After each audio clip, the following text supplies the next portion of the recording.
Boa noite. Boa noite. O marqueteiro João Santana diz que desconhece a origem de depósitos na Suíça. Em depoimento, ele admitiu ser o controlador da conta que recebeu 7 milhões e meio de dólares da Obredezt, mas afirmou que as movimentações são controladas pela esposa dele. Santana afirmou ainda que a conta foi aberta no final dos anos 90, mas por ter dúvidas de onde deveria... Gente, sem chance. Que barulho foi esse? Para o Ministério Público, o dinheiro repassado ao marqueteiro... Parou! Parou! Tá parado o texto! Mano, o Lucas parece o entregador... Mano, o Lucas... Gente, não dá risada! Não ri, Rogério, por favor. Mano, eu falei... Não sou eu, os caras que estão rindo aqui, mano. Odebrecht, mano. Eu falei certo! Falou nada. Ai... Gente, não consigo falar. Odebrecht, cacete. Mano, eu vou te matar.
Boa noite. Boa noite.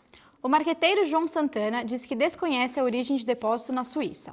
Em depoimento, ele admitiu ser o controlador da conta que recebeu 7 milhões e meio de dólares da Odebrecht, mas afirmou que as movimentações são controladas pela esposa dele. Santana afirmou ainda que a conta foi aberta no final dos anos 90, mas por ter dúvidas de onde deveria declará-la, não o fez. Para o Ministério Público, o dinheiro repassado ao marqueteiro pode ter saído da Petrobras. Justiça francesa condena Maluf a 3 anos de prisão. Diz Procuradoria, a Justiça francesa condenou o deputado Paulo Maluf. Mano, não tem sentido nenhum esse texto, velho. Informou hoje a Procuradoria-Geral da República no caso de Maluf e seu filho Flávio. A condenação é a 3 anos de prisão, enquanto a pena imposta a Silvia é de 2 anos. A condenação determinada pela 11ª Câmara do Tribunal Criminal de Paris também ordenou a manutenção do mandado de captura internacional contra Maluf e confiscou cerca de 2 milhões de euros em contas ligadas a eles. Inclui também multas que somam €500 mil. De acordo com a nota da Procuradoria-Geral da República, o crime foi cometido entre 1996 e 2005. Teve como origem dinheiro desviado dos cofres públicos brasileiros. O Procurador-Geral da República, Rodrigo Janot, pediu à França a transferência do procedimento criminal de Paris e a repatriação para o Brasil dos valores confiscados. A transferência do procedimento é necessária porque, segundo a Constituição, cidadãos brasileiros não podem ser extraditados, mesmo quando condenados no exterior. No Brasil, Maluf é alvo de 2 ações penais no Supremo por ter direito a foro privilegiado. Nelas, ele é acusado dos crimes de quadrilha, corrupção passiva, evasão de divisas e lavagem de dinheiro. O vice-presidente no Facebook no Brasil e na América Latina, Diego Dzodan, foi preso hoje preventivamente em São Paulo por descumprir uma ordem judicial. A decisão foi feita pelo juiz Marcel Montalvão, de Lagarto, cidade em Sergipe. Segundo o juiz Marcel, a empresa se negou a quebrar o sigilo de mensagens do WhatsApp de investigados envolvidos em tráfico de drogas. O aplicativo pertence ao Facebook desde 2014. Em dezembro do ano passado, a juíza Sandra Marques determinou o bloqueio do aplicativo WhatsApp por 48 horas, por não revelar conversas entre 2 pessoas investigadas. A magistrada determinou o impedimento do Facebook no Brasil para que este cumprisse a ordem. Mas a empresa não informou nenhum atendimento. Menos de 24 horas depois, o Tribunal de Justiça de São Paulo revogou a decisão da juíza. O Brasil já soma 640 e é um casos confirmados de... Tá muito sem sentido as minhas vezes, velho. Segundo o balanço do Ministério da Saúde, desse total, 82 casos tiveram resultado positivo para o vírus Zika. Os resultados dos exames de pré-natal, que mapeiam outras possíveis causas da microcefalia, ainda não foram divulgados. Especialistas alertam que ainda não há comprovação de que o vírus Zika tenha causado problema no governo. No entanto, considera que houve infecção pelo Zika na maior parte das mães, que tiveram dos bebês com o diagnóstico de má formação. Ao todo, os casos confirmados já representam quase 11% do total de 5.990 notificações de suspeitas no período. Cerca de 80% dos casos estão registrados no Nordeste. A lei que institui redução de pena de presos a partir da leitura é regulamentada e já está em prática. Cerca de 400 presos de 5 grandes presídios do Ceará vão participar do programa. Eles terão um mês para ler um livro e depois escrever um relatório ou resumo sobre a obra. Os livros já foram distribuídos e os presos já participaram de oficinas sobre como escrever resenha e relatório de leitura.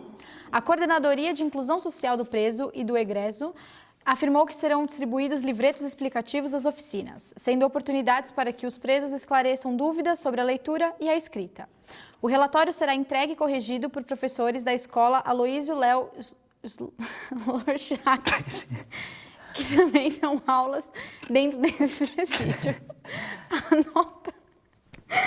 A nota mínima para conseguir a redução da pena é 6, e se alcançarem essa nota, os presos terão 4 dias a menos para cumprir. Os fabricantes de refrigerante e sucos artificiais do país anunciaram que vão parar de fazer publicidade direcionada para crianças. A medida, apresentada pela Associação Brasileira das Indústrias de Refrigerantes e de Bebidas Não Alcoólicas, ABIR, vale para programas e canais de TV voltados para o público infantil. A ABIR também discute interromper a venda das bebidas com alto teor de açúcar para as cantinas de escola em todo o país. O presidente Barack Obama apresentou um plano para fechar a prisão na base militar norte-americana de Guantánamo, em Cuba. O fechamento é uma promessa de campanha de Obama em sua primeira eleição, em 2008, mas sofre forte oposição política dentro dos Estados Unidos. O plano será levado ao Congresso norte-americano. A prisão, destinada a receber acusados de terrorismo no pós-11 de setembro, foi aberta em 2002 pelo então presidente George W. Bush, dentro do território de Cuba, que abriga uma base naval norte-americana. Segundo a Casa Branca, o plano mostra que o fechamento de Guantánamo é de interesse da segurança nacional norte-americana e refletirá uma grande economia para o governo do país. A prisão custa quase 450 milhões de dólares por ano ao país. Dos 91 presos atualmente em Guantánamo, 35 receberam a aprovação para serem enviados a outros países nos próximos meses. Dos 56 restantes, 10 enfrentam acusações ou foram condenados em processos perante comissões militares e os demais são considerados muito perigosos para saírem em liberdade ou serem transferidos a outro país. Os demais devem ser transferidos a prisões nos Estados Unidos e outros países.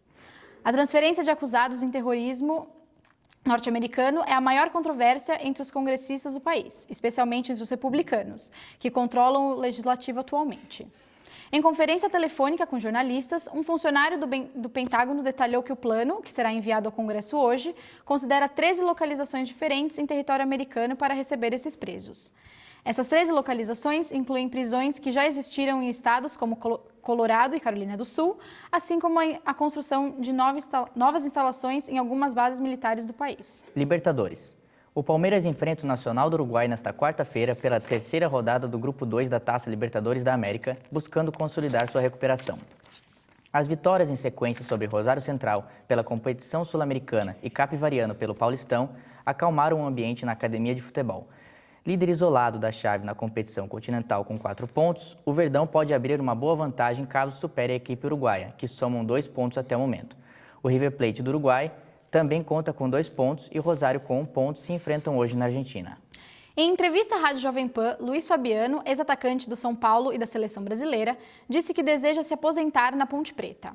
Atualmente jogando no Tianjin Quajian da China, disse que deseja voltar ao clube que o revelou. Luiz também descartou voltar ao tricolor paulista, dizendo que seu tempo no Morumbi já acabou. Nas suas palavras, foi bom enquanto durou. Revelado pela Macaca em 1998, marcou 21 gols em 62 jogos antes de sair para o Rennes, da França. Quando voltou ao Brasil, foi direto para o São Paulo, fez história e atualmente o terceiro maior artilheiro da história do tricolor, com 209 gols em 342 partidas. Gianni Infantino foi eleito novo presidente da FIFA nesta sexta-feira em Zurique. O suíço derrotou o principal concorrente, o Sheikh Salman Al Khalifa, ao somar 115 votos no segundo turno da eleição. O dirigente de 45 anos era secretário-geral da UEFA desde 2009, antes de conquistar o cargo mais alto do futebol mundial. Ele sucede o também suíço Joseph Blatter, que estava no cargo desde 98, e como principal tarefa resgatar a confiança da entidade, abalada por escândalos de corrupção.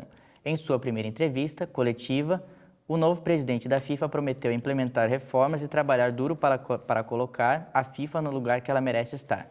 Durante o congresso, que elegeu Infantino, com a presença de 207 federações, a FIFA adotou um bloco de reformas para tentar resgatar a credibilidade da instituição, atingida pela pior crise de sua história. Os Rolling Stones vão tocar em Cuba. A notícia foi confirmada pela banda na terça-feira passada, dia 26. A apresentação gratuita será na capital do país, em Havana, e está marcada para o dia 25 de março. Será um evento marcante, uma vez que as músicas da banda já foram proibidas pelo governo cubano.